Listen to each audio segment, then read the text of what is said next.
Welcome to the first unit of Communicative English. In this unit, we're going to understand the difference between how to use language, which is what we covered in the grammar section, and how to use language to communicate effectively. If you don't think there is a big difference, well, you're in for a shock. In this first unit, we're going to have a look at the single most important rule that you have to remember to communicate effectively. This rule, which the other rules continually refer to, is the basis for easy communicative English. Really. If there's one rule, although I'm assuming you want to know the others, this is it. Okay, to introduce the rule and why it's vital, I would like you to analyse the following sentence and see if you can find anything wrong with it. Think about grammar, structure, meaning, everything. Before we do that though, I want to set the context. You're writing an email to someone about the meeting, you'll see about this in a second, which is going to happen tomorrow morning. Okay, here we go.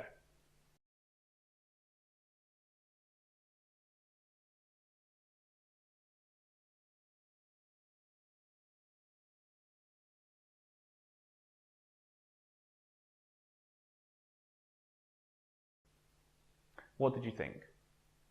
Well, let's break down the sentence. The sentence is made up of two clauses.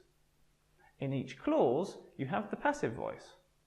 Just to very quickly recap, the basic rules for forming the passive is to use a form of be plus past participle, or as you might know it, the third form.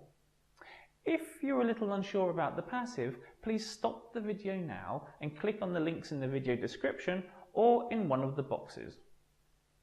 In this video, I'm going to assume you know the grammatical principles behind the passive voice. So, as I said, if you're a little bit unsure, please spend 5 to 10 minutes to refresh your memory. Getting back to our example sentence, in terms of language, everything is also fine.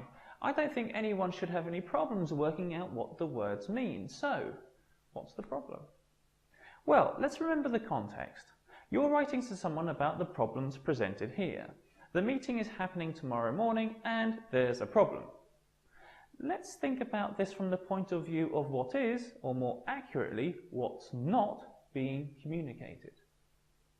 The partner was told. Questions you should immediately have are, who told the partner? You, another secretary, another partner, the client, who? Well, this is important from the point of view of finding out, one, who was the source, and two, possibly the hierarchy of the source. The message might be more important coming from another partner or a client. Also, by not identifying the person who told the partner, we might even have doubts as to if the partner was told in the first place. Was the partner actually told? I know it's happened to me if someone's asked me if I've done something and I say, yes, of course it was done, and then quickly I'll do it because I'd forgotten. So we can all agree that important information is missing. In the second case, we know something is double booked, but what or who? The meeting room, equipment like video conferencing equipment or a laptop or a projector, another participant, the partner, the client. If this correspondence is seen by someone who doesn't know the context, they're not informed. This leaves them with a few choices. One, guess. Well, we all know what kind of problems that can cause.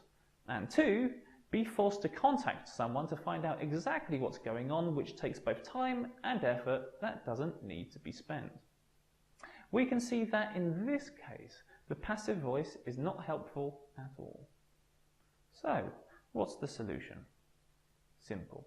Use the active voice.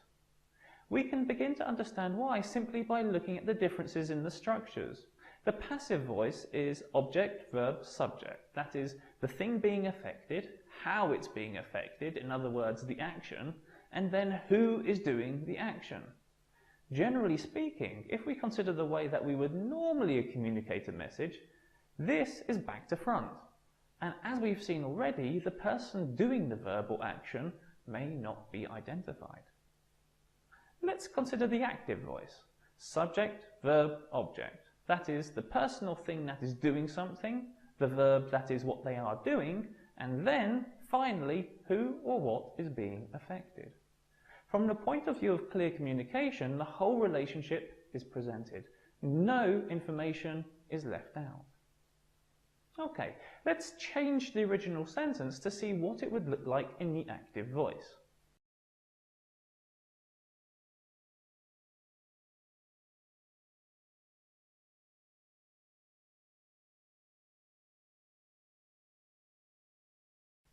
As you can see, I've introduced some possible subjects and look at the effect it has on the sentence. Suddenly, we know everything. Nothing is missed out. Everyone who might read this email will be informed and know that actions have been performed. The communication is clear and the structures are simple to understand. The reason why the active voice is so powerful, and it's not just because it presents all of the information, which is also incredibly important, it's because in English, the way you think automatically happens in the active voice. Think about it. You get a complicated sentence structure or a complicated message, and the first thing you do is, what's happening here? Who is doing what to who? This basic message and the way you form the basic message is in the active voice. Subject, verb, object. So why not write in the way that everyone automatically thinks? Okay, I'd like to tell you a little bit about the questions below. I'd like you to tackle the questions below by reading each situation and working out what is the basic main message.